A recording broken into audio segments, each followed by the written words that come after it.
Hello and welcome to the WNBA show from Focus Hoops. It is episode 3. It is week 2 of the WNBA season. And we are back once again to discuss what, in my opinion, might just be the best basketball on the planet right now. Anyway, we have today 4 of the finest brains in British basketball to talk about the women's game. We've got Michael Hanson Morris, WNBL D1 Coach of the Year. Mikey, how's your week been? Yeah, good. Lots of basketball, and that's kind of how we like it. That's how we love it. Ishmael Fontaine, professional basketball player. How are you doing? How's your week been? It's been okay. Just trying to get back on the indoor courts because my knees are on fire. But other than that, it's good, man. Have you been on an official episode yet? Is this your proper debut? Were you here on I've been on Pirate Radio a couple of times. I don't know. And Kaz Bullock, what did we describe you as? Just the general boss of Manchester basketball. How are you this week? Yeah, I'm good, thank you. I'm good. So is Mikey, just watching a lot of basketball. Getting out onto the outdoor courts as well. I know what you mean, Ish. Knees can't take the concrete. Trust me. So the WNBA is back. The WNBA was back last week. We're into episode 3 now. So let's just focus on that. I just want to kick off with what I think is one of the biggest news stories of the week. And it is that of Taya Cooper. She has been ruled out. She was out of last night's game for the LA Sparks against the Indiana Fever because she had an inconclusive test with the COVID-19. So what happens if they have an inconclusive test is they treat it like a positive. It isn't necessarily a positive test. We don't know if she does or does not have it.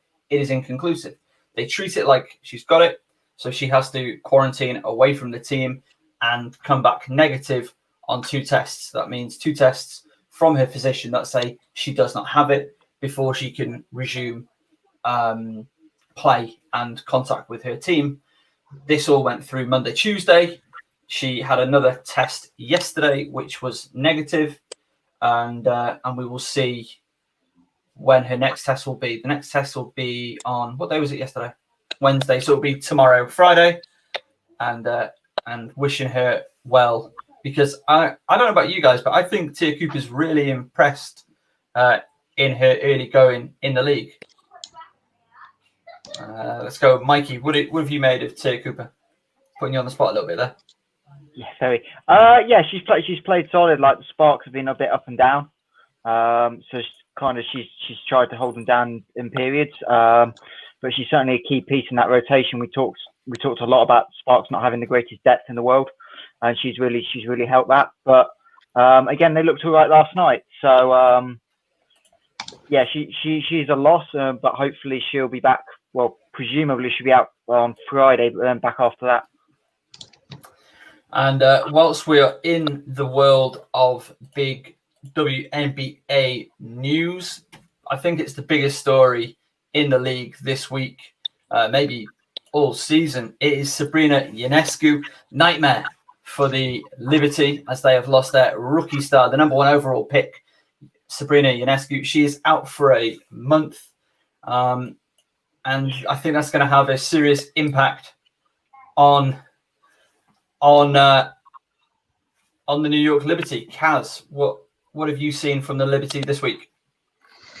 Yeah, so Sabrina's injury, when she went down, it's just, you just don't want to see it. You don't want to see it happen to anyone, and you don't want to see it, because injuries are horrible anyway. But you don't want to see something like that happen to someone that we've all been so excited to see, that was such an integral part of the team.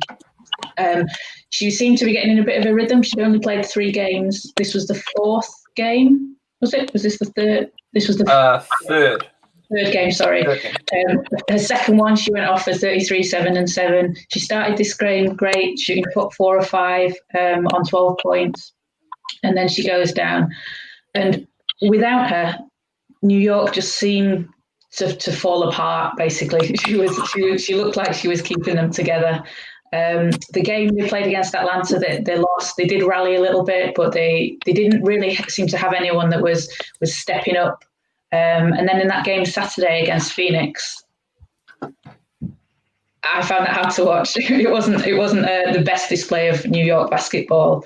They were 5 for 35 from three, most missed threes by a team ever. They shot, I think, 18 of 73 from the field. It was just a very poor shooting night, and they just looked, as a team, they look kind of discombobulated. They look like they don't know where they're supposed to be, what they're doing, and that's going to come with a team of 7 rookies. You know, we've said that before. They're a young team, they're learning, but Sabrina seemed to be the glue with that, which I think a lot of people expected. And I think without her, it's going to be a real struggle for them for the rest of the season. You'd hope maybe someone's going to step into that role. Maybe, you know, the more reps they get, they're going to be able to figure something out a bit. But at the moment, nobody, not even Kia Nurse, Clarendon, no one seems to be kind of taking over and saying, look, we need to kind of figure things out and keep things together here. Ish. Obviously, again, you're what are you now? A 10-year, 11-year pro. About to be 12. About to be 12. Oof.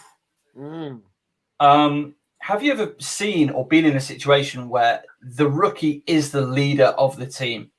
I mean, they may not be saying it, but it was all on her shoulders. Go ahead. Is it? I don't know what's on anyone's shoulders when you're 0-4. I don't know what's on anyone's shoulders when you're 0-4, man. I mean, we talk about leadership. Okay, she can score. She hustles back, but some of those things that she's doing are prerequisites to winning, and not the rest of her team aren't doing it. So if we're saying she's leading by example, something needs to change. I've never been on a team when the rookie is the leader, and I don't want to ever be on a team where the rookie's the leader, because that means you're on a losing team for sure. So no, I have never been on a team like that, and teams like that normally get whooped, and it's not a good look, to be fair. So, Mikey, coming straight over to you, obviously, from your coaching perspective, how do teams deal with losing one of their key pieces like this? How does that work from a coaching point of view? I mean, a little bit easier said than done, because it's not like normally in WNBA season, someone's out for an extended period of time. Like, she's going to miss a month, she's going to miss 7-8 games. Well, here she's going to miss 14, 15 if she's going to get back on the floor at all. And the limited practice time is going to really hurt, because obviously you always do. You build certain things around your better scorers, and Sabrina's obviously that for New York. There's still other people that can contribute. It's not like they've completely gone down, but there would have been certain things in for Sabrina. Now they're going to have to they're trying to find ways around that. But with really a game, one day off, maybe a light practice, then straight into another game, there's not a lot of time to make adjustments. So it is a tricky thing, but ultimately, they just need people to make shots. Kaz kind of mentioned it. They shot 34% from the floor last week in the 3 games. Shot 22% from 2 for a team that wanted to get out and shoot the 3. That's just not going to give you a chance to be in the game. So they've just got to go away and find ways of making shots. And then over time, their defense will come in just because of the amount of rookies they've got. But it is a really tricky coaching situation just because of the lack of prep and practice time they've got. Has anything stood out to anybody? And again, floor's open, so dive in. Anything particularly positive stood out to anybody about the start to the Liberty? Any players stood out to them? So something I did notice the other day. So the first 3 games, I think they were their turnovers were incredibly high, and then in the last couple of games, they have managed to get on top of that. I think in the game Sabrina was injured, they had 7 turnovers in the first quarter, and then 8 the rest of the game. And then in Phoenix, they've managed to get on top of that. But Jasmine Jones did stand out to me in the game Sabrina was injured in. She scored 20 points. She's a rookie as well. Then in the next game, she didn't contribute quite as much, but we did see a little bit of Megan Walker, another one of the rookies that's been mentioned. She did look promising, but she didn't play. She wasn't playing too much. She drove to the basket a couple of times, which I think they're lacking. So let's change it up. Let's go to another team, another game this week, and Ishmael's favorite team, the Washington Mystics. They lost a little bit of a heartbreaker a couple of days ago to the Chicago Sky, 86-81. 88. It was tied with a handful of seconds to go.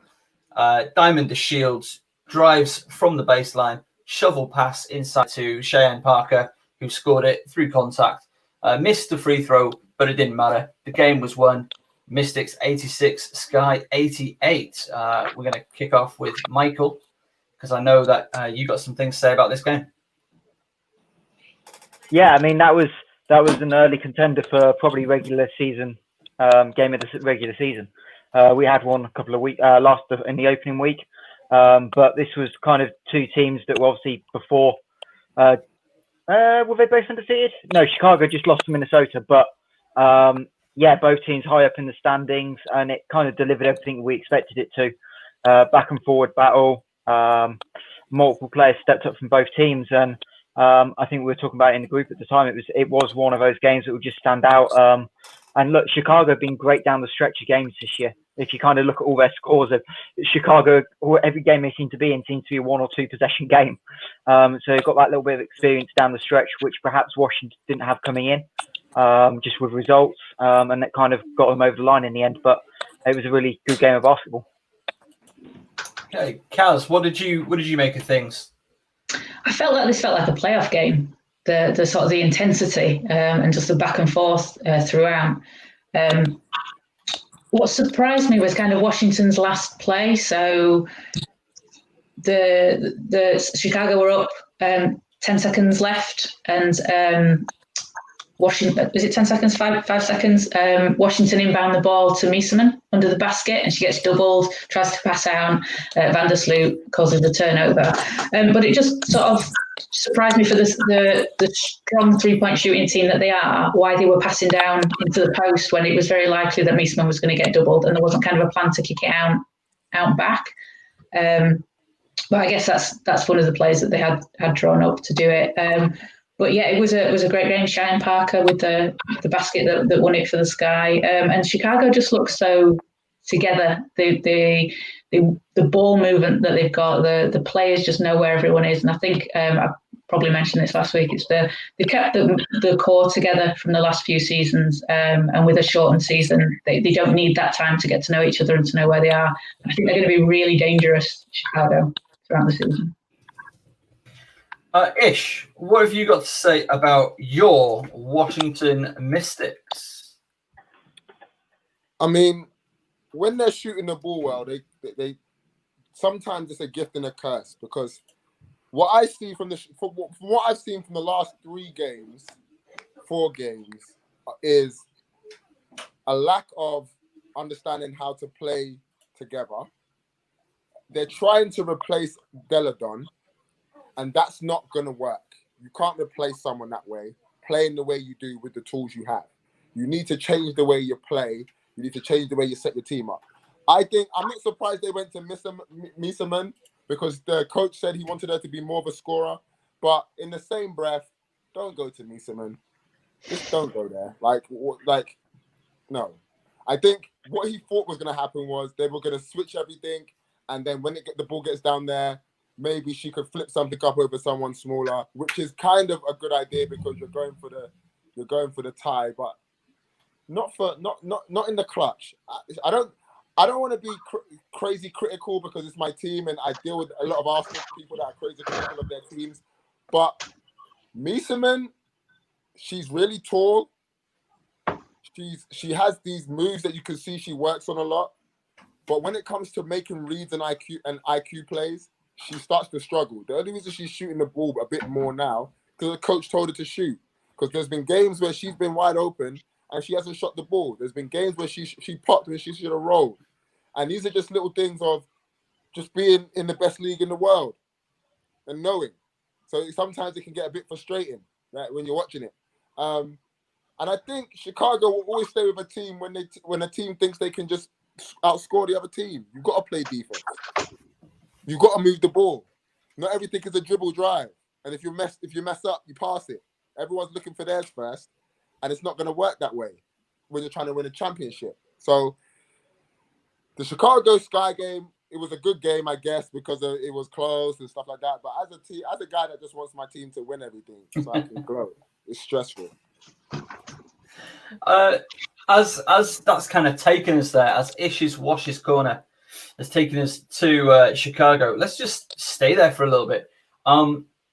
How serious should we take them as contenders? Because this is a couple of times now where they've won it in, the dying moments. I want to use the football into, Fergie time, when they've run it right at the death. How seriously can we take them going forward when we think about who's going to be on top when it's all said and done? Let's go back to Ish. I think you must really. I think we must look at teams that were blowing other teams out in the regular season. Those are the teams that are contenders, not teams that are squeaking out wins when it matters. When you have a low scoring game or a game where the game is tight, that means there's two teams not doing what they're supposed to be doing and haven't figured out each other yet. A contender is a team that blows the team out week in, week out. That's what a contender is. I'm glad Chicago are squeaking out these wins because it makes the games exciting. But in the same breath, they can't be a serious contender until they start blowing teams out. That's just literally, if you look at every champion, they blow teams out.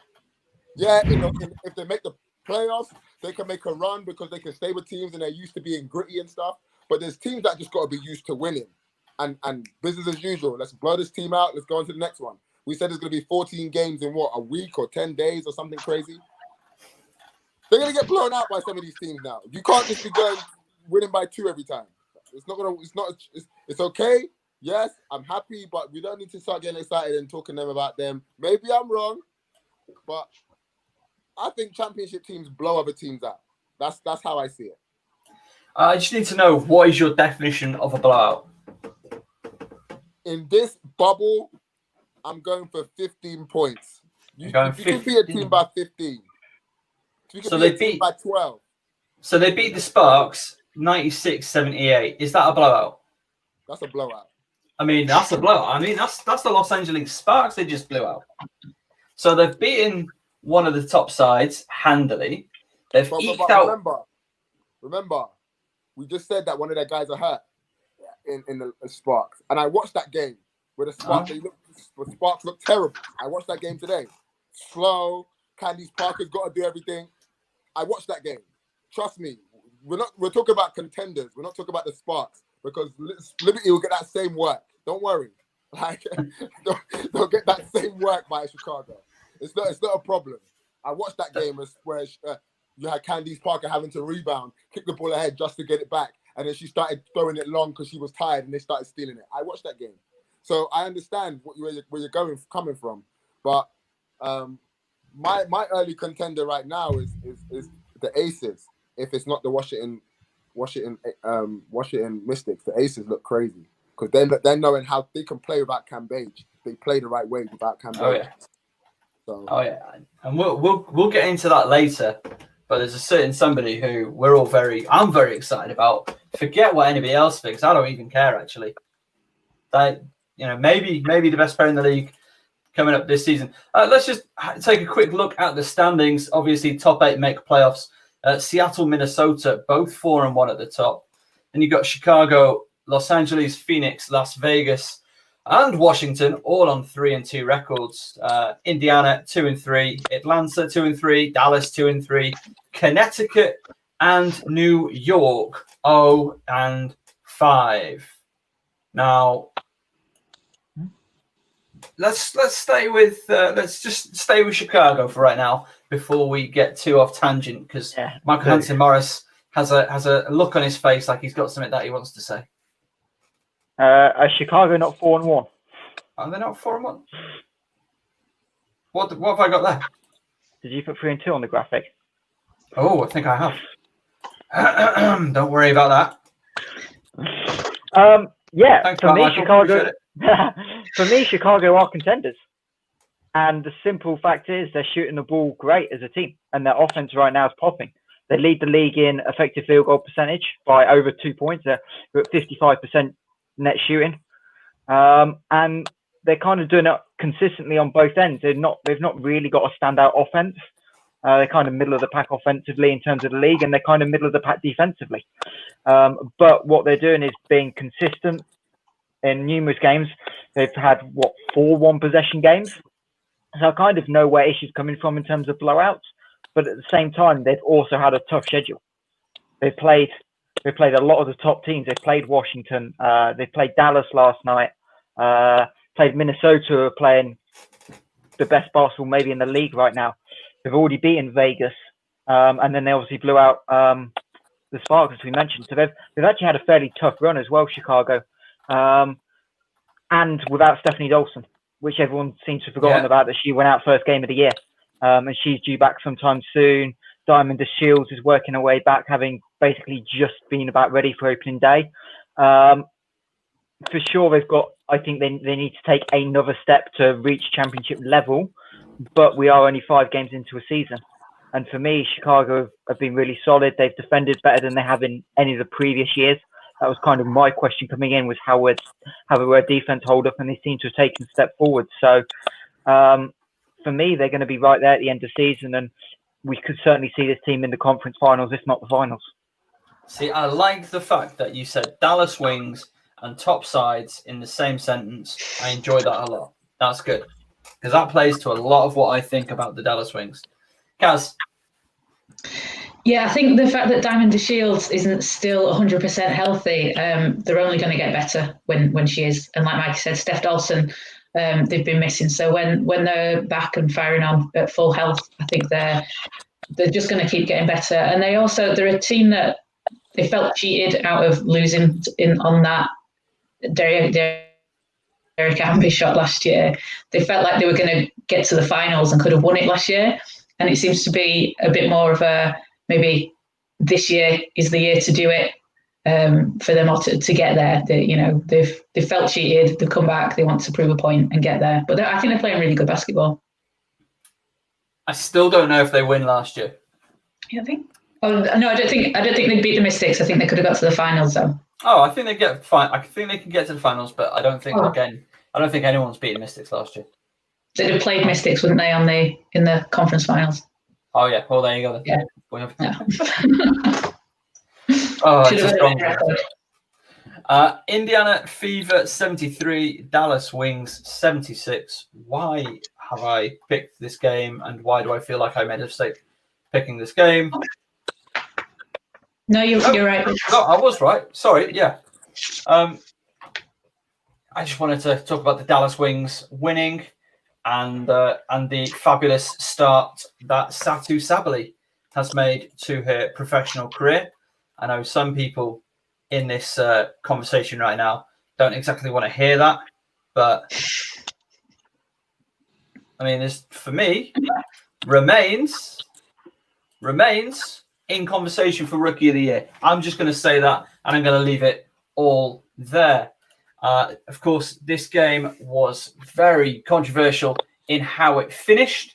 It was a close one down the stretch, and then we had that out of bounds call that Michael Hanson Morris is going to expertly talk us through. Was it out of bounds? It's kind of the question.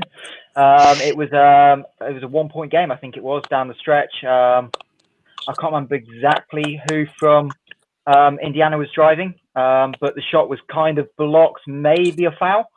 And then on the rebound, they blew out of bounds. And it was one of those they actually managed to, despite all the millions of cameras they had, not have a definitively clear angle of it.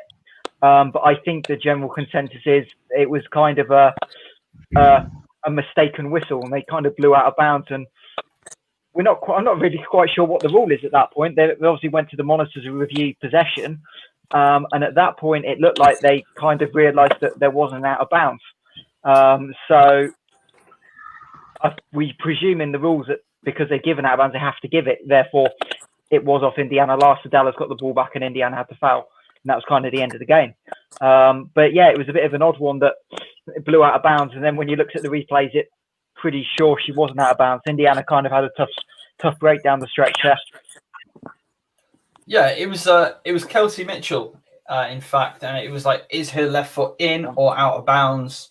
Satu was fouled on that play and scored 2 from the line, I believe. Oh, sorry, from the resulting inbound, fouled and made them both from the line. She's hit her last 20 free throws, which is the longest streak currently in the league. And yeah, that was a big second half for Dallas because they trailed for most of the game. They were up by 1, like you said, Michael, 9 seconds to go. And they gutted out a win over a pretty feisty team. Indiana, they've impressed me. They've stood out to me as being a little bit better than I thought they would be. So I think that's a really positive win for the Dallas Wings and, of course, for the Rookie of the Year elect, Satu Sabally. Kaz, what do you make of it?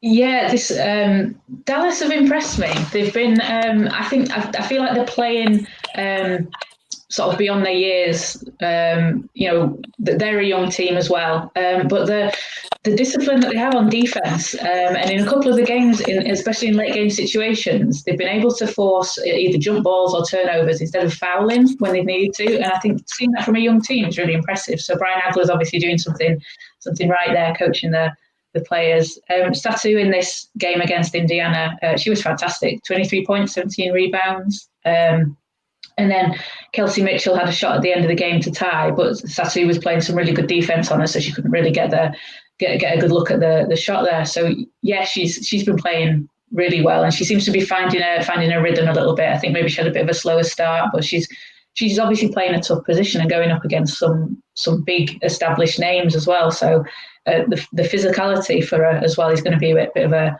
tough transition. But Dallas, the record. Were they 3-2? Sorry, 2-3. 2-3. 2-3. But the games have been very close. They've not been blown out as far as I can remember. And like we say, they're going to keep getting better. Enrique Wnbl, she's been shooting very well these last few games. She's found her rhythm as well. She started off a bit slow. They just need to kind of keep it going when they've gotten the lead. I think a couple of times they've been up late in the game, but not been able to hold on to it. But that'll play with the experience. Ish, have you got anything to add on this game? That girl, Satu Sabally is a beast on the boards, and she scores the basketball well. And I'm taking her as a Rookie of the Year because their team might get to the playoffs. I'm not trying to give the Rookie of the Year to a team that's 0-4, 0-3, but the media love her because she shoots from half court in practice. I'm not one of them guys. I tell you that right now. Rookie of the Year means adding value to a team. That's what Rookie of the Year should mean. Rookie of the Year doesn't mean we like the way she is because she does your team win with what you do? If your team doesn't win for what you do, maybe it's the team's fault or whatever. I understand the Wings are they're tall, long team. I get it. They obviously have a better team than Liberty. But at the end of the day, tough tookers, man. Like Sabally is fitting right now, and she's helping her team win games. So that's my 2 cents. So the other key Dallas Wings game that I wanted to talk about this week, and I didn't do a banner for, so apologies, was the very last-minute loss to the Chicago Sky on Tuesday, 79-82, the final.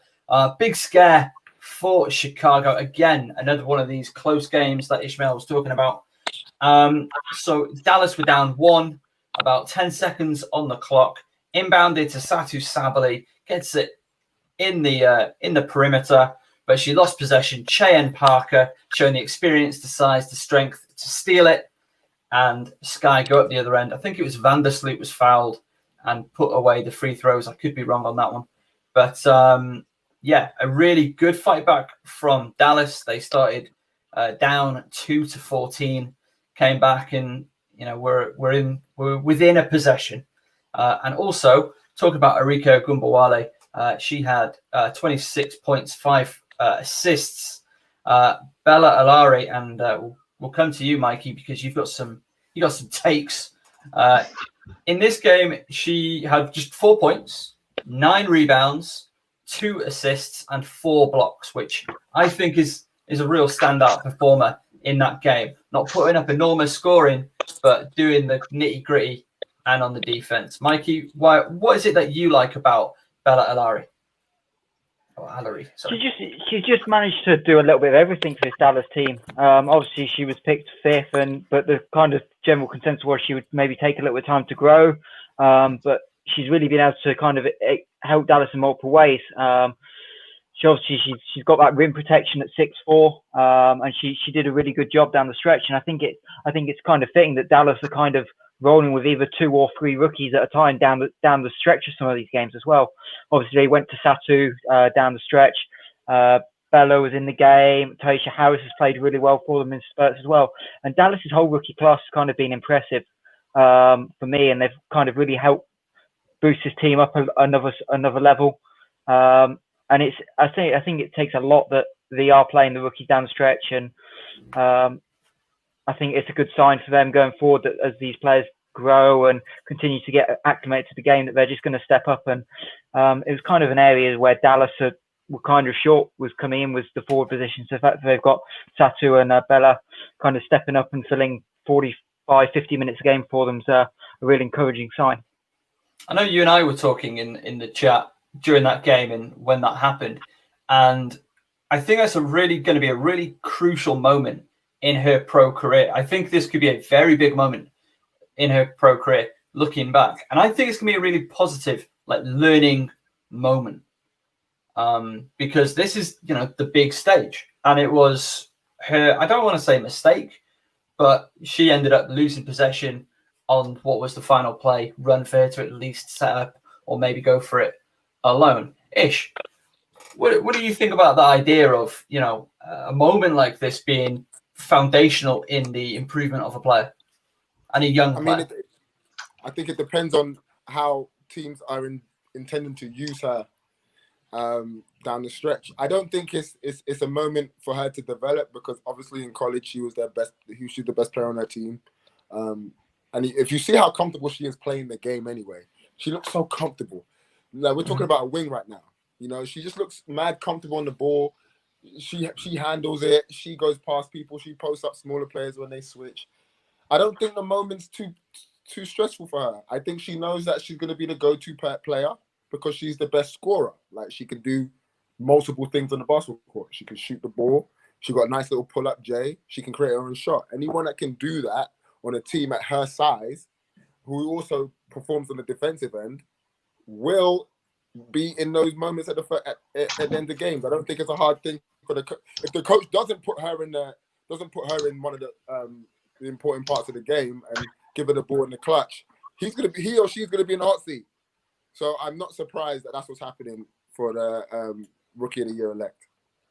And of course, Coach Agler, very experienced, 2 WNBA titles, 2 titles in the precursor tournament to the WNBA. I forget exactly what that was called. Kaz, any big takeaways for you from this game? Something I think that's really impressive about Dallas is the last in the league in turnovers caused, which I was surprised about, just because they're also leading the league in field goals attempted. So they're taking more shots. They're a young team. They're playing very fast, but they're not turning the ball over. So, which is kind of a bit of the opposite to New York, who are in a similar position. And I think that shows how well they're already gelling together and they're already working together. And like you say, having a coach like Coach Agler, definitely he's able to keep them disciplined on that side. A fun stat from their game the other night: they were 10 of 28 from 3. They'd made just 7 in their previous 2 games, and also the bench had 43 points. They had 33 points from the bench in the first half. Mikey, just very quickly on that point about bench scoring, how does that make you feel as a coach that likes to rotate his bench? Yeah, I mean, it's important, and it's all about trying to get lineups that mash together as well. Is okay, you initial know this. You don't always start your best 5 players, because sometimes that chemistry kind of molds in different directions. So I think it's important, and ultimately Dallas has struggled from the 3, and that's kind of the underlying thing. I think the last few games have really struggled with their shooting percentages. They take a lot of 3s. I think they're only behind New York in 3s attempted. So the fact that they're in a lot of these games is impressive. Yeah, they shot 20% in the last week from 3. So if that goes up to 32% from 3, it's going to be a lot of points with Dallas. And that's kind of the little things they're missing right now. They're just missing that someone outside of Enrique Wale to make shots down the stretch. They kind of don't have that second player to go to yet. And if that Satu develops into that or someone else, that'll really give them a chance to win some of these close games. All right, I'm going to take this as an opportunity, as I want to do around this time, to talk about our good friend and FocusHoops WNBL commentator, Ashley Smith, the charity work that she is currently doing as part of the Miss Caribbean UK. She's the Miss Caribbean UK finalist for who she representing? She's representing the Cayman Islands. And as part of her campaign for the Perfect, she's doing raising money for the Perfect Day Foundation charity. This initiative will support female netball players in Zambia and aims to address key challenges by teaching girls and young women new skills in order for them to create sellable products made from Africa wax print material, as well as educate them in the process of running their own small business to help fund their school fees and provide family support, amongst other necessities. There is a link in the description to this, and I'll make sure that another link goes out. Again, I say it every week, but it is so important. Like, this is a brilliant charity initiative by Ashley, who's had a long history now with Zambia, going to Zambia, helping out, supporting the predominantly young female basketball and netball players over there. And again, the empowerment of women and girls all across the world in more or higher or lower income countries, it's so important for the life chances and progression of everybody. So go and click on the link and see about whether or not you can give a little bit of a donation to Ash and her work for the Perfect Day Foundation charity as part of her Miss Caribbean UK finalist. Also, she does a fitness class once a week that I am still recovering from last week. It's donation optional, but it is really, really good fun. Loads of soca music for you to enjoy. Okay, there we go with that. It's quite good knowing people who are physical trainers. I'm not going to lie to you, during this time, it's been quite beneficial, I think, to all of us. Ish, you were talking about, obviously, in your guys as professional basketball player, talking about trying to get on indoor courts. How have you been finding living life back outside like you're a 16-year-old in Milton Keynes? I never grew up in Milton Keynes, first of all, because I grew up in the ends. Oh no, you're in Leighton. You're from Leighton. Yeah, I'm from the ends. I'm from East London. Grew up in Northwest London and East London. But in the same breath, I went back to London to work out.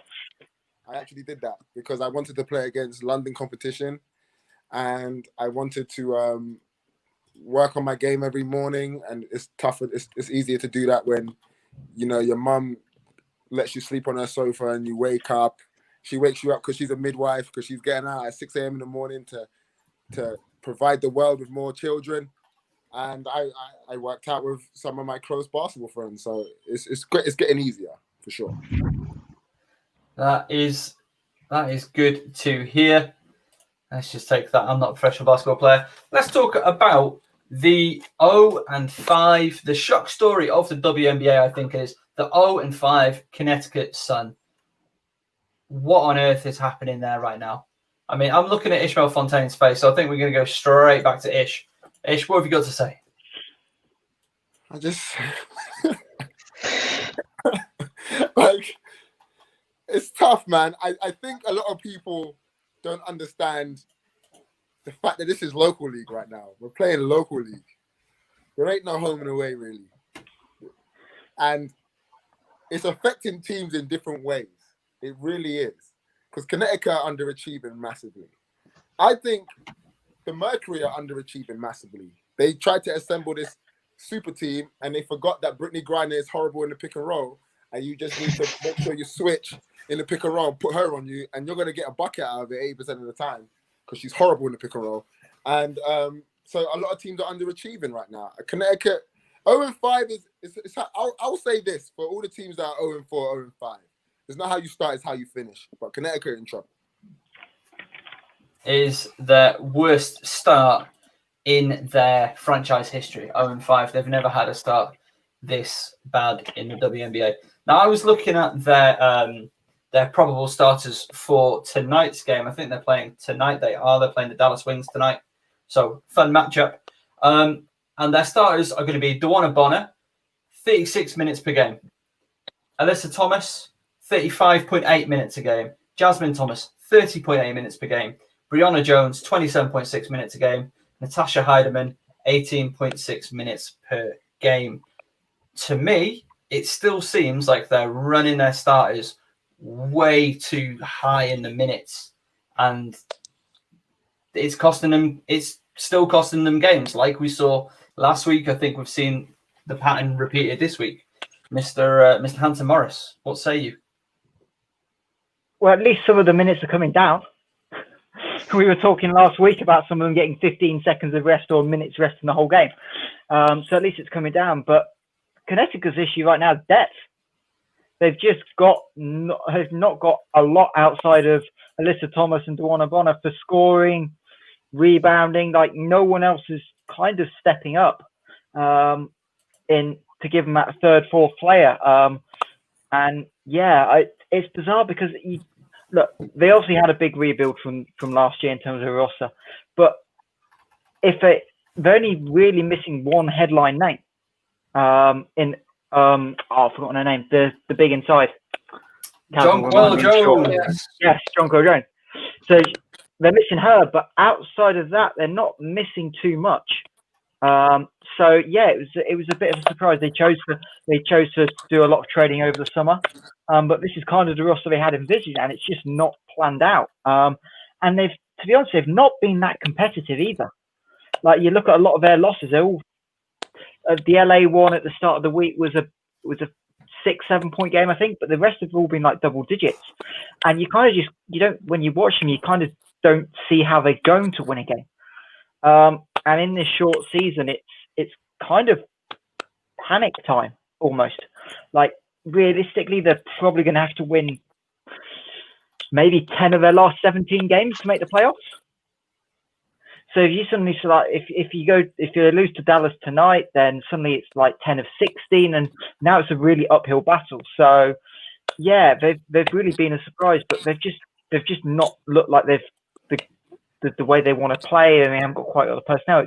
It's tough to say there's one problem. It just seems like a whole host of problems, really. I just want to run you through their next little bit of schedule. So they've got Dallas tonight, of course. Then they've got Chicago. Yeah, they've got Chicago on Saturday. Then they have the Atlanta Dream on Monday. We'll get to them in just a second. Then they have Dallas again. Then they have Chicago again. I mean, that is 5 incredibly tough games on the spin. I don't understand why they're playing Chicago they are playing Chicago in Dallas, like, as a home and road, even though it's Arena League season. But yeah, really tough run of games. Kaz, do you see them getting much out of these next 5 fixtures? Not these next 5, no. I think we were talking about this in the chat. I think I could see it even coming down to when Connecticut and New York are playing each other, that could end up being one of their first wins, which is later in August. I mean, they added Dawana Bonner, who's been having a fantastic 4 games to start with. She was averaging 27.5 points, which is really, on another team, that'd be sort of MVP consideration, but it can't be when your team's 0-5. The last game they played against Seattle, though, she only had 5 points. And is that a sign of her being exhausted from playing so much the first 4 games? I can see that Kurt Miller's trying to, maybe there's that kind of almost desperation to just get the first win, because you don't want to be the team that came within a few points of winning the finals the year before, and then being a team that, they're 0-5 at the moment. When are they going to get their first win? There's that pressure to get the first win, but something needs to change. They need to try mixing something up, getting the starters some more rest. The bench, as Mikey said, is quite short, but if the players that are on the bench are only getting on for a couple of minutes at a time, they're not getting the reps up that they need to be able to fit into that rotation and to get ready to do it. So Dawana Bonner even came out and said, the wins will come, whether it's this season, next season. And to me, I don't know, the tone of that seemed to be a little bit along the lines of, let's look to next season than this one with what she was saying. But they need to change something. They need to try something. They may as well mix it up because it's not working at the moment. And I think they're always leading at half time as well. or they were for 4 of the 5 games, by either a point, 2 points, 3 points. But then they're not able to hold on to that. And that's the fatigue, I think. Did they play Washington opening day? They played, that was the second game. Second game. Who did they start the season against? Minnesota. Minnesota, that's the one. And everybody, I think, for the first 3 quarters of that game, was saying, "Wow, the Sun, pencil them in. We'll see them whenever this finals is actually going to take place." And then it died at the end.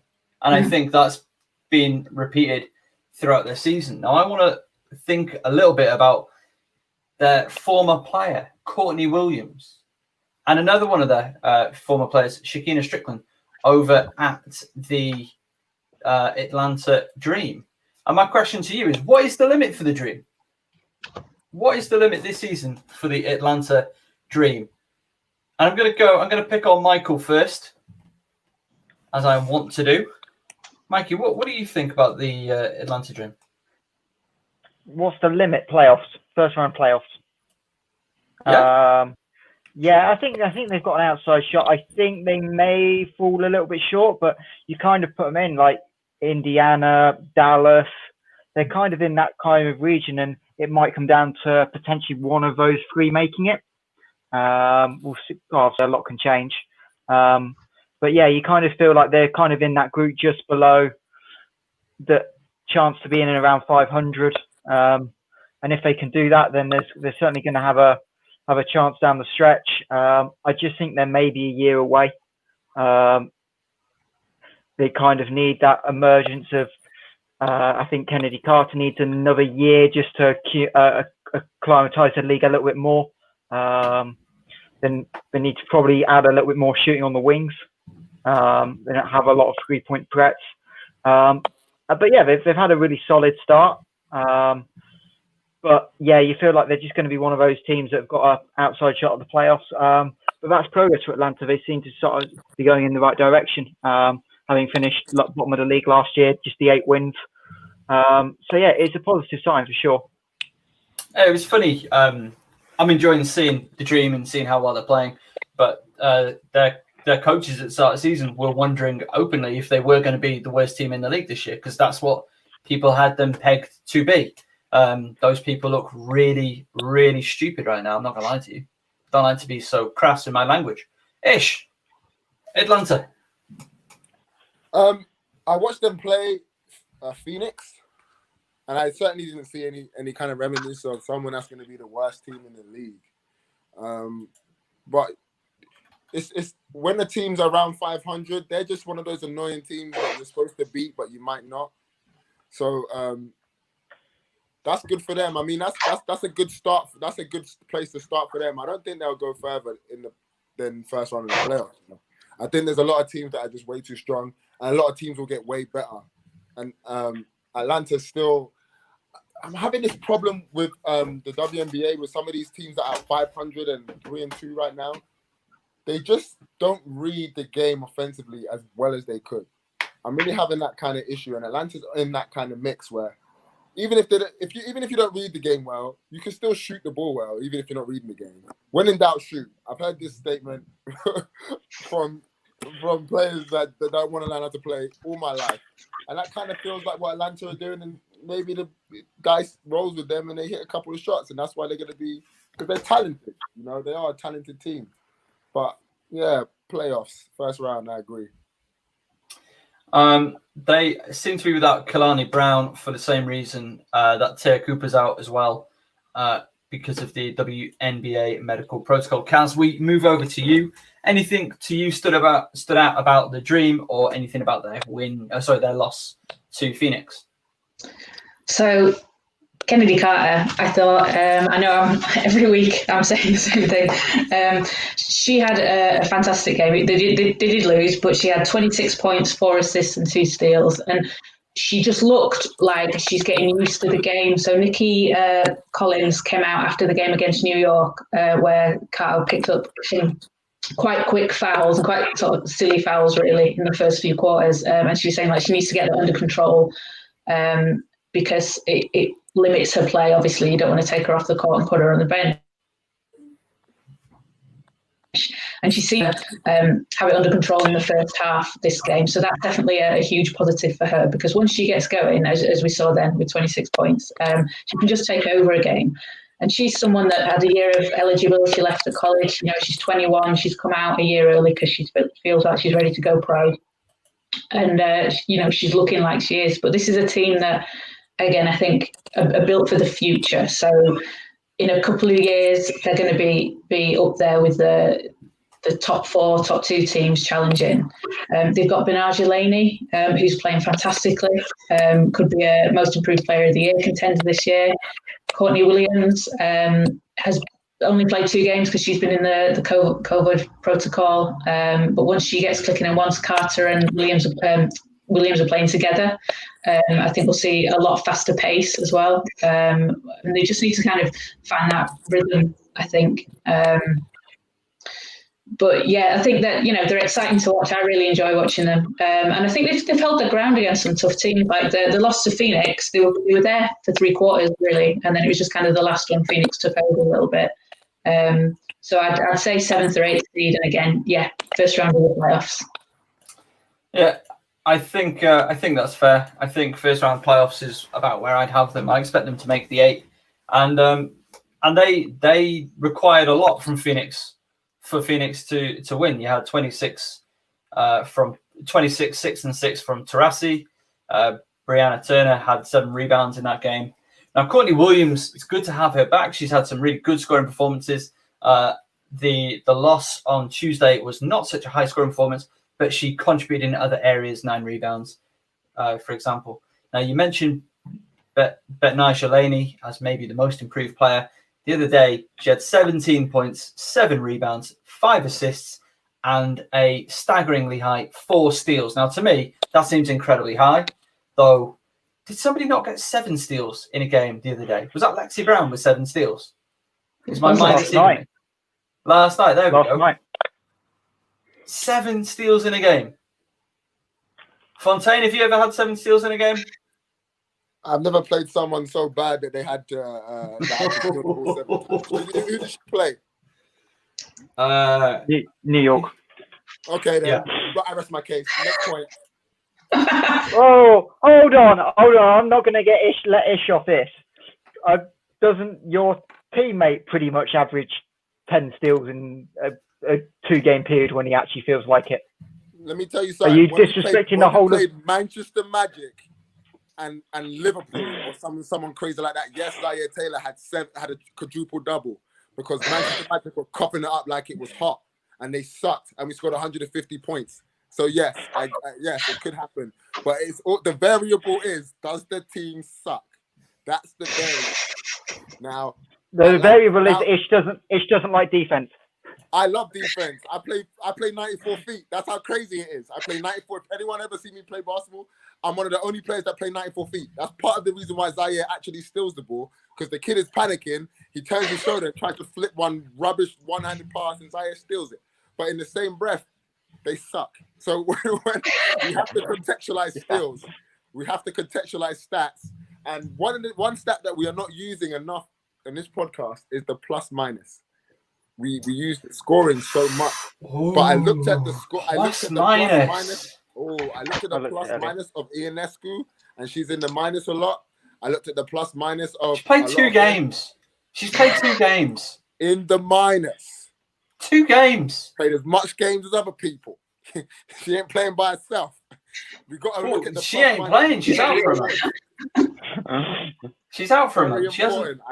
I love that stat, especially for star players. You like plus minus as well, Michael. It's the first thing one of the first things I look at on the box score as a coach. I thought you weren't a plus minus guy. You're gonna have to. Yeah. Somebody's dog is very angry about exact opposite. Oh, and I know where she's going with this, and I agree. Ish. I'll tell you. Hey, WNBA, I know you're watching this. You're probably not. Index. Where's your index score? I need to look at one numerical value and understand if a player has done well or done poorly. I mean, I could look at plus minus, but index, please. FIBA has spoiled us all. Okay. plus minus, guys. I'm trying to tell you, that's what I look when I look at MVPs. I look at that because you put any kind of lineups in, whatever. Even me as a player, I make sure if my plus minus is not in the plus, I get really annoyed. I get really, really annoyed with myself. Or I look at who was in the game when I was there and who was coughing it up or something, and I cuss them out. So plus minus is massive, especially when we're looking at this condensed game and it's local league, especially. All these kind of things matter now. So you remember you had 7 steals? Who did you play? Oh, New York. Every single player in New York's in the minus every game. So yeah, I'm not surprised. Well, that kind of does happen when they lose every game, but you are on the right. I get what you mean. This is it. This is it. This is the point that I'm making. So by that measure, I think Satu Sabali the other day was like minus 17 in an otherwise fairly close game. That's why it was close. That hurts. That's why when you're on the floor, this is what it looks like. Where was I going with this? Minus, plus, minus. Lexi Brown 7 steals is what we were on. Well, that's where we were. I was about to take it somewhere new, somewhere else, somewhere different. Away from that. Oh, yeah. You know that amazing gif of Rajon Rondo on the bench and somebody hands him the score sheet and he looks at it, double takes, bugs out, and then like starts eyeballing someone. Do you reckon he's looking at somebody's plus minus? For sure. He's got a quantum level basketball IQ. Quantum level. Quantum mechanics goes on in that man's brain. I listen to him talk. I listen to him mic'd up. He knows he's ridiculous. Plus, I'm trying to tell you, he's going to be one of the best coaches in the NBA soon. Or WNBA. Oh, yeah. Or Europe. Hey, Zalgiris, they'll be looking for a new coach before long. Minnesota Lynx, the other team in the WNBA this week that are in a 3-game win streak. They sit second of the WNBA pyramid ladder table. With a 4-1 record. Kaz, let's go to you. As I for some reason have you linked with Minnesota Lynx in my head a little bit. What have you seen from the Lynx?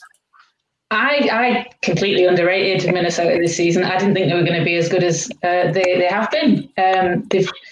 They've been really entertaining to watch. Really great games. They're 4-1, which I don't think many people predicted they would have been at this point.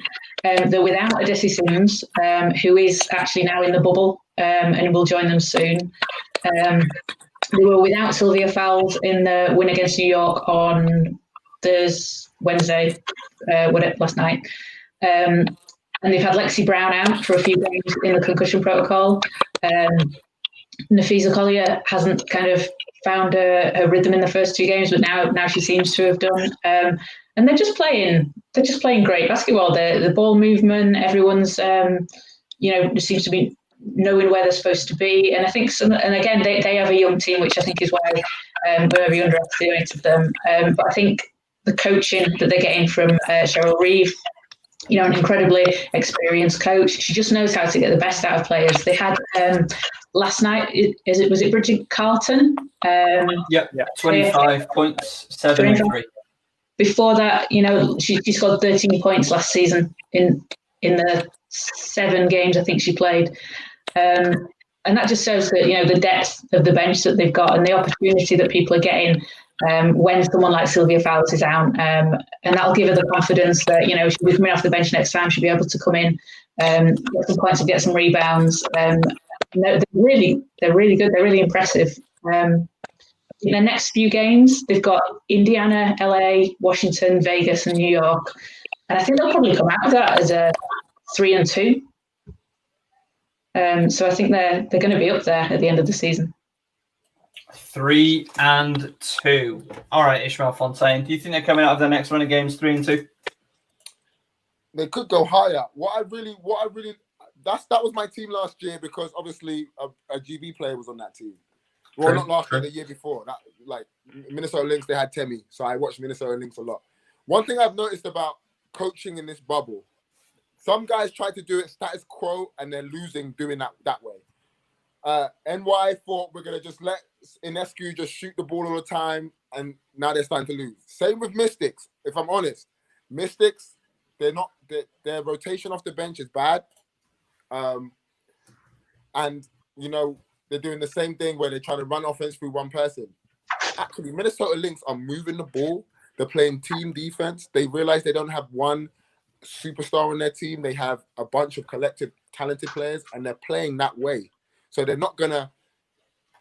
They're just. There's teams that are playing basketball the correct way. You know, everyone's gonna play a role in this team, and when this is working, we're gonna stick with this. That's how it looks like the Minnesota Lynx are playing. When I watch them play, they move the ball. Their automatics are great. They got good cutters off the ball.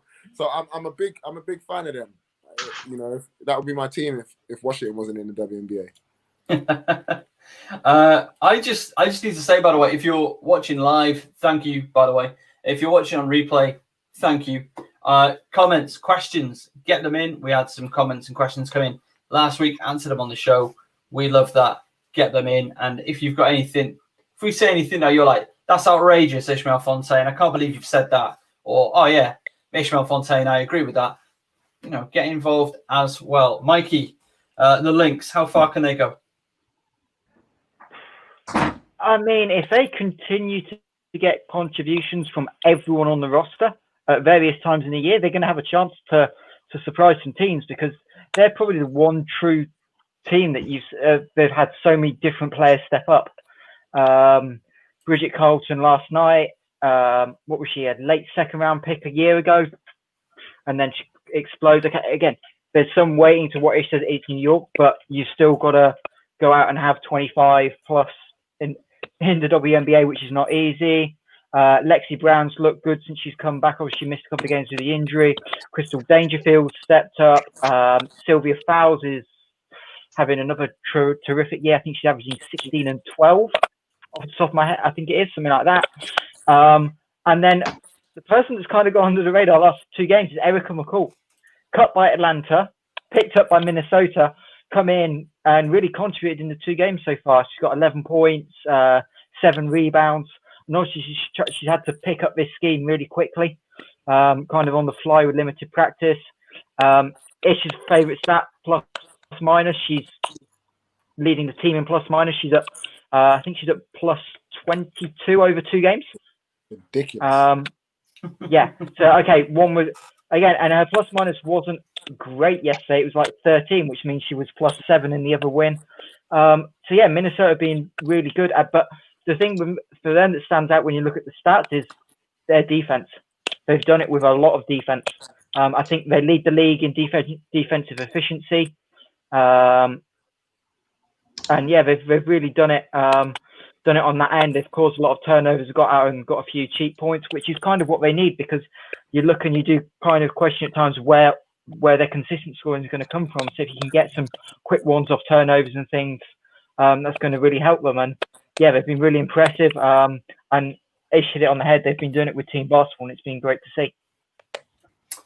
Okay, I think we have pretty much gone through everybody and all of the key games in the last week in the WNBA. Have we spoken enough about Seattle Storm?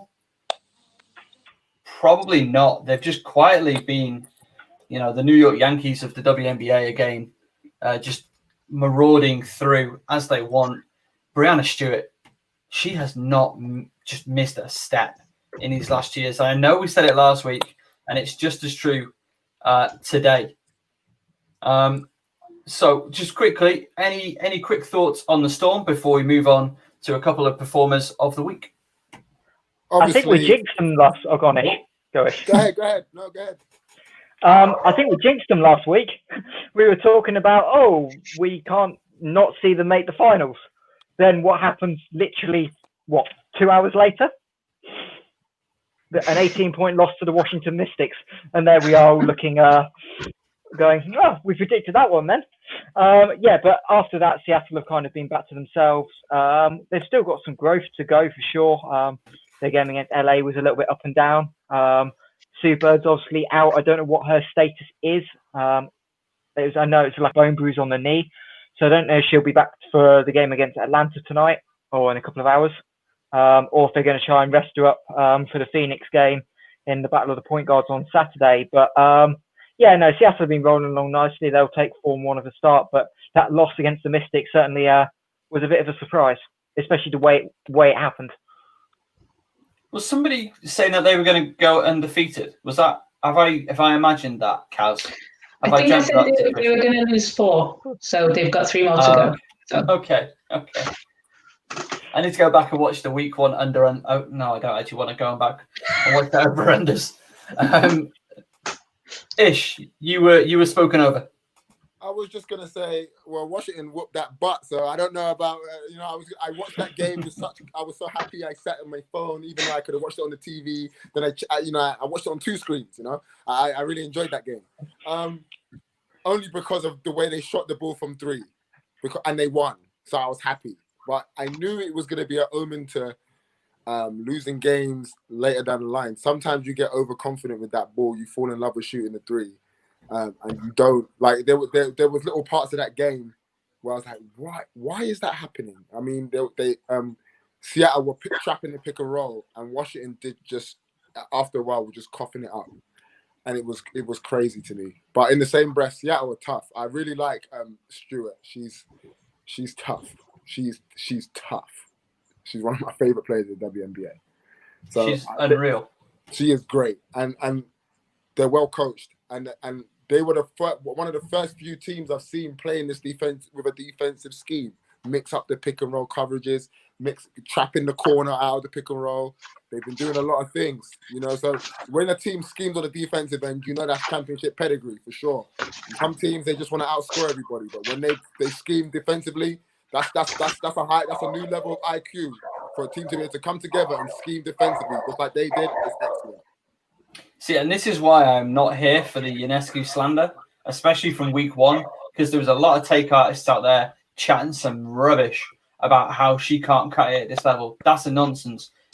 Seattle threw so many different defensive schemes, like you've alluded to, at her as a rookie. I mean, that shows me a lot about what she's going into league to do. Okay, I agree with you at a point, but let's not forget that this girl was cooking USA basketball. Okay, we don't forget that. We don't forget that. I think it's two decades or something crazy. Yeah. So, okay, fair enough. Yes, but she cooked a USA Olympic team with her college team. Let's just make sure. Yeah, but the key difference there. Okay, key difference. They had Satu Sabali and Holly Winterburn on that roster. Like, what are you going to do? Your USA basketball, you better do something. I mean, come on now. You got the GOAT. You got Diana Taurasi standing over there getting cooked. We ain't doing that. We ain't doing that tonight. I'll tell you that right now. We ain't doing that tonight.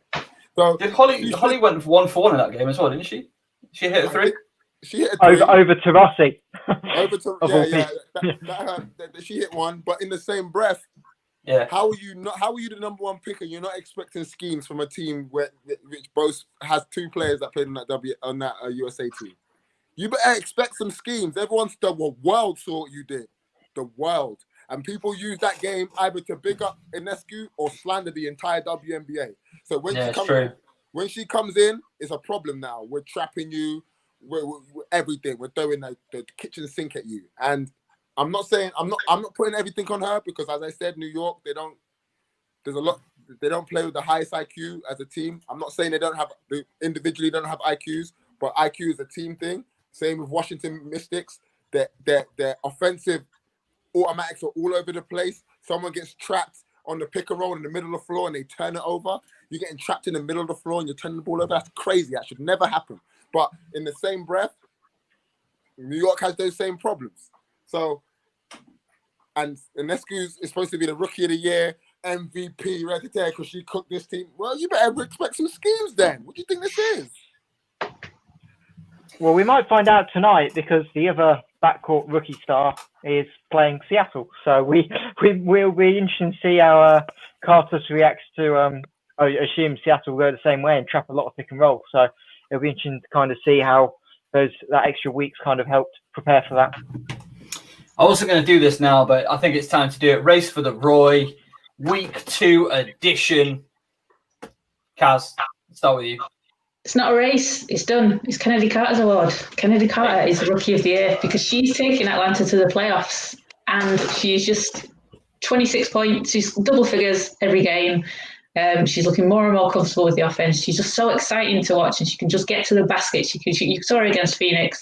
She's getting around Taurasi and Griner sometimes, and she can just get to the basket. When her shots fall in, it's on. She's the rookie of the year. So still, have you got that jersey in the post yet, or what? Well, when the WNBA store sort out their shipping, it will be. Ish. We all know Satu Sabali is the rookie of the year. My guy. She rebounds the ball so well, and she can score in a multitude of different ways. But I really like her on the defensive end as well. I could put her on 3 positions. I like that. That's LeBron-esque kind of motives. That's what we like to see. Someone that can play. You put her in the game and you can switch everything. I like that. What he said, right? What he said. Mikey. I mean, I picked Carter before the year, and I think with Sabrina out, it's kind of going to be her or Satu you'd expect. And ultimately, it could come down to which team makes the playoffs, if either of them do. I mean, we've kind of keep saying this team makes the playoffs, this team's going to make the playoffs. Well, we kind of agree that New York and Connecticut are probably going to miss out. That means 2 more teams are going to miss out. And there is to me a possibility that like Dallas and Atlanta are 9-10, but they could both be 7-8 as well. I think that midfield's going to be really tight. So it might come down to who makes the playoffs. But right now, I'm still going to give Carter the edge. But it's kind of a 2-horse race for me. I can't see anyone else kind of jumping into that discussion. Not your personal favorite, the Dallas wing, Bella Allari. No, look, there's going to be a lot of rookies playing roles, but for Rookie of the Year, you're really going to have to star. So you're probably looking at the next level down, maybe Taya Cooper. Julie Alamon's had a really good start at Indiana at the point. She's probably someone that's kind of gone under the radar for a lot of people, but she settled into the league really well. But really, those 2 are like this are people that are going to be looked for regularly in games. So they're kind of going to be the 2 that are in contention with Sabrina out. Do you think Satu is going to... So to me, I don't think Satu is having as much of an effect on her team as Carter has to. And Carter probably has to because she's going to be relied upon a bit more. So to me, that's where the difference is. Because obviously, Enrique and... It all depends on who's winning more games. I mean, if okay, you've got more to do, you know, boo-hoo, like you got to get it done, because right now this is the best. This is a very rookie-led WNBA. This is a very the rookies are so elevated in this WNBA, in this wobble, and I think when you can implement someone who wins you games and gets you to the playoffs and you'll see in the postseason. That's why I'm one of these guys. I don't like individual awards. As you can tell, I'm a team award kind of guy. I like championships. But in the same breath, you must look at the pieces that you see and you go, well, if we didn't have her, we couldn't switch everything. If we didn't have her, we wouldn't destroy this team on the backboard. If we didn't have her, X, Y, Z. But if we have, regardless, if you're losing and you're not making the playoffs, you could have anybody. Like, okay, you look good playing, but if you're losing in the playoff, if you're not making the playoffs, put me on there. Put someone. It doesn't matter. We're not going to the playoffs. That's why Sabrina's not the rookie of the year. That's why even in the NBA they talk about who the rookie of the year is. If he ain't in the playoffs, that's the problem with the NBA right now. The NBA are awarding people who get buckets. That's just rubbish. No one cares. You know, so like a guy will shoot 37,000 threes, and people will tell me that he's this amazing guy. No, he shot the ball 40 times. But and so it's one of those things for me where the WNBA winning is a premium for all the awards that you want to get because it's local league. You don't have no player team advantage. No one's got on a plane and had to sit in coach with their knees creaking. None of that's happening. Everyone's in the same spot. And now we're seeing what it's really like, and everyone has to adjust to that. I mean, the only issue with that is obviously generally the best rookies goes to the worst teams. So we're talking, if we look at Atlanta, They were 8-26 last year. So actually, okay, let's hypothetically say they missed the playoffs, but they go let's say they go 10-12. So actually, their win percentage has jumped up a huge amount. Can you discount that? But again, that's where she's right. It's kind of a balance between how much rookies can impact it as well. I mean, if you're looking at teams that are winning, they've not got a lot of rookies playing. I mean, Seattle didn't draft anyone, so they've only got the Australian guys. Mesmeray? Ezzy, is it? Yeah. Vega. She's playing like 12 minutes a game for Seattle. So she's not having that much of an impact on the game, but again, she's on a team that wins. So I suppose the only one that jumps out from that point would be probably Crystal Dangerfield. With the way Minnesota are playing and the way she's starting at the point guard. So if we're kind of looking at winning rookies that are playing a decent amount, it's probably her. I'm just loading up the Isha's favourite plus minus. Dangerfield's 4, Mesbor for Seattle's 2, and ironically, Bella Les 1 for Dallas, which is really interesting because Bella Les plus 8 and Satu's about a minus 8, which is, what is Satu? Minus 7. So that, bearing in mind they're 2 players on the same team, that is quite an interesting one to dissect. But we'll do that another day. We will do that another day. To close out the main bulk of today, we talk about, now I've couched it in the conversation of the MVP race hot up already, but it also doubles as who are some of the key performers this week.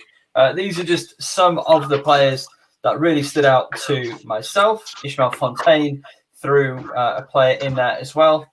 But who has really stood out for people this week? I'm going to kick off, and I'm going to talk about, in blue on the end here, Enrique Goomba Wale, just a points goblin for her team. Absolute beast in scoring for the Dallas Wings. As in the last game, 26 points. She's playing in her preferred role this season. She's a shooting guard. That's what she should be doing. That's what she is doing. And that step back, it's just pretty. It's just a beautiful thing to see her just stop, bring it back, and swish it down. It's a beautiful thing. Who is standing out to people this week as their players of the week? We'll start with Mikey. Well, obviously, the obvious one, we've talked about it already, is Dewana Bonner at Connecticut, but they're not winning games. So it's tough to give too much love. So I'm going to go with Ariel Atkins of the Mystics. 21 points a game over the last week.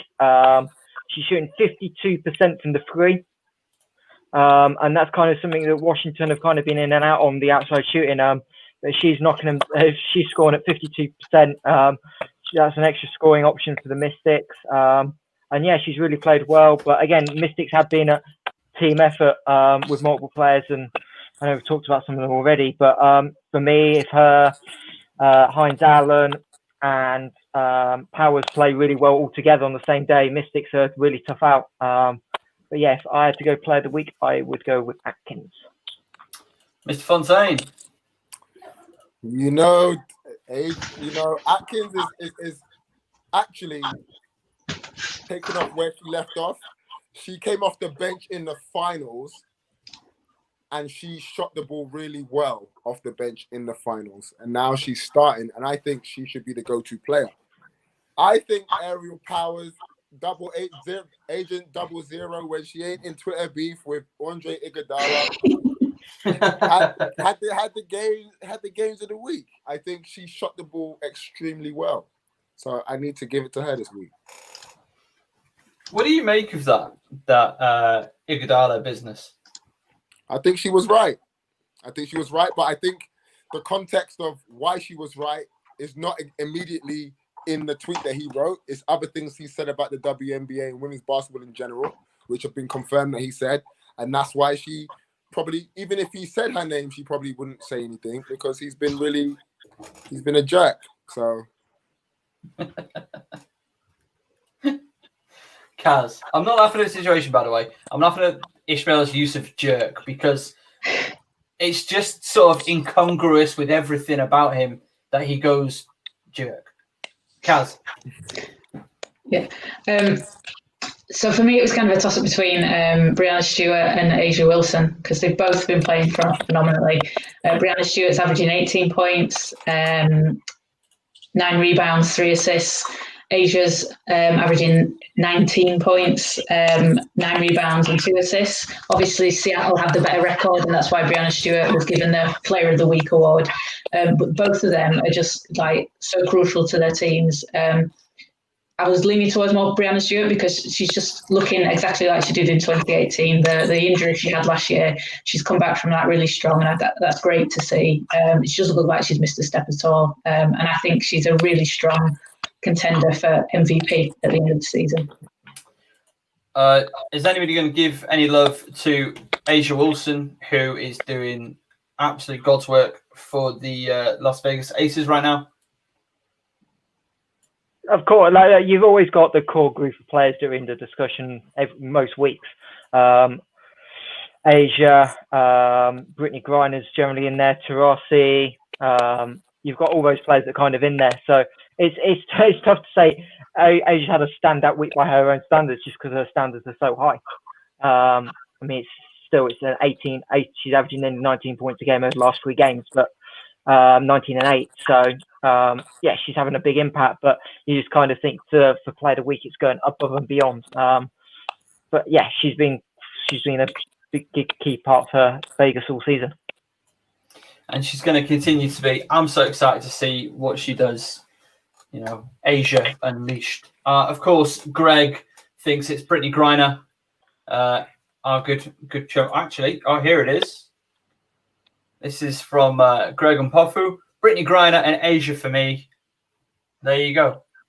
What do you make about it? Pick one. We're not just running out names. Pick one. The reason why you can't say Brittany Griner for definite because she's horrible in the pick and roll. You watch her in the pick and roll, and she's like Shaq.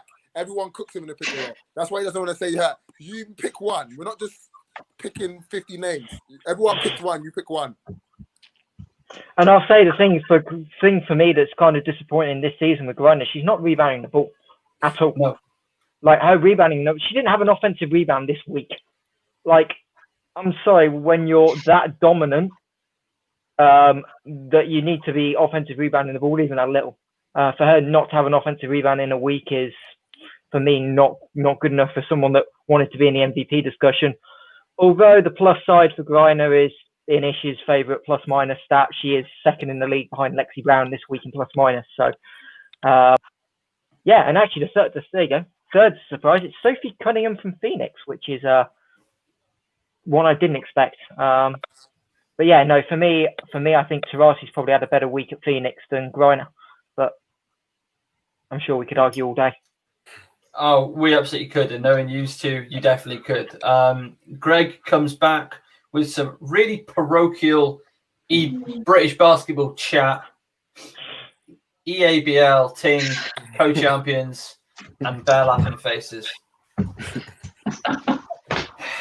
We're going to call that one if you know, you know situation. Thank you. Actually, hold on. Oh. I forgot. Since Greg is in the chat and he went AWOL last week, we still didn't get a response about why Phoenix's defense was so bad. So I'm waiting. I can't give Greg any credit until we get an explanation of why Phoenix's defense was terrible. I think. There you go. Well, we'll see if Greg pops back in with a comment in the chat as we go through our any other business for the week. So I'm going to go around as I see them. So we're going to start with Mr. Michael Hanson Morris. Of course you are. I should have known I was coming first. All right. Okay. Kaz, you go ahead whilst Michael's having a moan. Kaz. Yeah, I just what the WNBA are continually doing to promote the social justice causes that they've dedicated the league to, and that we've seen this week, I think is really fantastic. The players are out there speaking up against causes that are important to them, and we've seen players take time out of the season, like Maya Moore, Natasha Cloud, to work on social justice causes and civil rights causes. And I think the league are doing a really good job of keeping that in people's view, keeping the attention on that, keeping the spotlight on that. And that's a great thing that they're doing. Thank you, Kaz. I'm just, I will come back to what you've said about the social justice in just a minute. Ishmael Fontaine. I just want to see the rotation on the Washington Mystics get better, and I want to see a mix-up of lineups. I think they tried to have Atkins bring the ball up a couple of times. I didn't really get that. I think you can play Shea and the starting point guard together. I think Shea could play the two. When Shea's playing the one, she has to create for a lot of other people. But I think I've watched a game where teams are Shea's in the corner. We're talking about the woman who hit 10 threes. She's a EuroLeague record-holding three-point maker off the catch. And we're talking about someone who's getting left in the corner on the strong side drive. Michael, know what I'm talking about. You never leave the strong side corner for threes. And that's what's happening right now when she's the only point guard on the floor. So that's one of the things I need to see this next week. And we go over to Michael Hanson. He's having a moan Morris. Right. I think the two kind of, I try and look forward a little bit. The two games that obviously jump out. We kind of talked about the Rookie of the Year battle. So 5 o'clock our time Saturday, we've got Atlanta and Dallas. So the two possible front runners for Rookie of the Year go together. And then Monday night or Tuesday morning, depending on how you look at it, we see Chicago, Seattle. So probably the two teams that kind of jumped out, the two of the three teams that are Form 1 right now go against each other. And I think that could be another high-level game. Unfortunately, it's 2 a.m. in the morning, so I'm not sure how many people will catch it live. But certainly, if you look at Game of the Week, that Chicago-Seattle game jumps straight off the page. Thank you for that, Mikey. The thing that I was trying to find was in the emails that we get from teams after every game. They have a key stat, and the key stat reads, this is an email from yesterday. This was an email from yesterday. Key stat of the game. It's been 144 days since Brianna Taylor was murdered in her own apartment. The officers responsible for her death have not been arrested. To follow up on Kaz's point, that is what a huge part of this season's been around. Ish, I know you and I, we were on a podcast a couple of months ago talking about the importance of Black Lives Matter. And personally, I'm very proud to be covering and following and involved in a league that is taking the biggest stance we've seen a professional organization take, in my opinion. I don't know what you guys think, in terms of being a voice to people who have not had voice and are really making a stand and are doing really fantastic work and trying to make the world a better place for everybody. You know? Something I thought was really cool that the Atlanta Dream are doing when they're whoever their social media person is tweeting out during the game, end of third quarter, Atlanta up 6 points. They're also doing a few lines with the name of women that have been victims of police brutality or racial violence. Each time it's a different person, a different name, to raise awareness of that and to draw attention to the causes of that. I say in Atlanta and other teams, to be fair, kind of going after one of the Atlanta co-owners as well on the same side, while trying to keep the racial justice stuff up with Kelly Lowe for getting some more stick, I suppose is probably the best word to use. In the last couple of days, players arrived wearing T-shirts. Was it yesterday or 2 days ago at games? So yeah. Atlanta especially are trying to fight this cause on multiple different fronts. But yeah, you've both hit it on the head. It's the common theme that's coming out of a lot of these interviews and things, that there's still this, despite everything going on, these games every other day, players are still locked in and trying to get issues fixed, and that's a great thing to see. Ish, any thoughts? Well, the Atlanta Dream owner is encapsulating people who are suffering from something I like to call cognitive dissonance. Now, I heard the first time I ever heard the term cognitive dissonance, I was watching a conspiracy theory about why the earth is flat.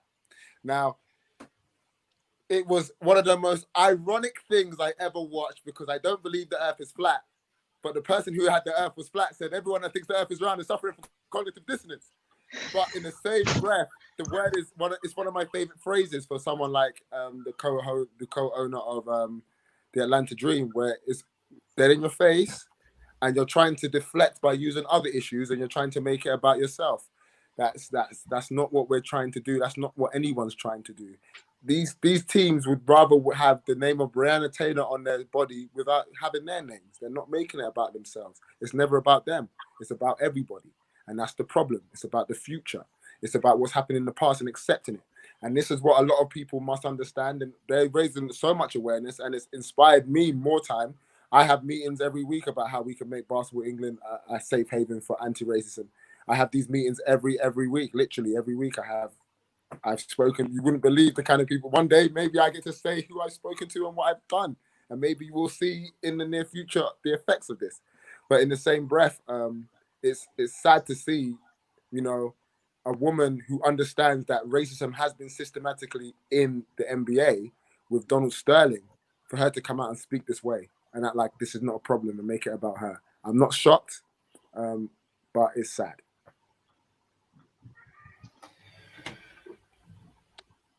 On a different note, just as I think you've summed up how we all feel that very well. Greg came back in the comments. When I say different note, I mean a different note.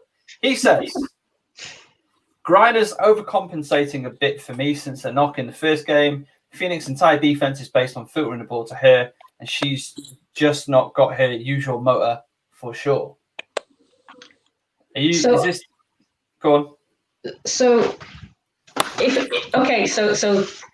Greider's like that, but why does the whole team just look so passive? Why do they just look so he might have an answer for that because he added more. He's insatiable. The appetite of this man, I respect that. Note to all teams, stop going under ball screens. These players are too good for that. So they don't maybe the ball go under. I've seen a bunch of these teams. The woman, she's shaking the baby. Listen, if you ain't gonna shoot it, I'm going under. So I understand what he's saying, but there's some teams out here where the players are so fixated on their role as a facilitator, they don't want to shoot it. You had to tell Mieserman to shoot the ball. You had to tell her. First 2 games, she didn't want to shoot. She was coughing it up. She was shaking the baby. Okay? There's point guards in this league who understand they have vets on their team that they need to get the ball, and they're forgetting how to read this game. You don't want to shoot the ball when I go, I'm going under. I'm resting. I'm resting on you. So, yeah, okay, the league is good and the players can do it. But if they're not reading the game, I'm going under. There you go. And that's going to do it for tonight. Do not forget that we are live every Thursday at 8 p.m. Here on Facebook, on the Focus Hoops Facebook and the Focus Hoops YouTube. Thank you, as always, for you three joining us. Michael Hanson, Morris, thank you so much. Thank you, Darren. Thank you, of course, Kaz Bullock, the royalty, Manchester basketball royalty. I apologise for the harsh things Ishmael said earlier about Manchester basketball. Thank you. And Ishmael Fontaine, always a pleasure. Thank you so much. Thank you for having me. And, of course, thank you for watching. Thank you for listening. And Greg and everybody else, get your comments in. It's great to have you as part of the conversation.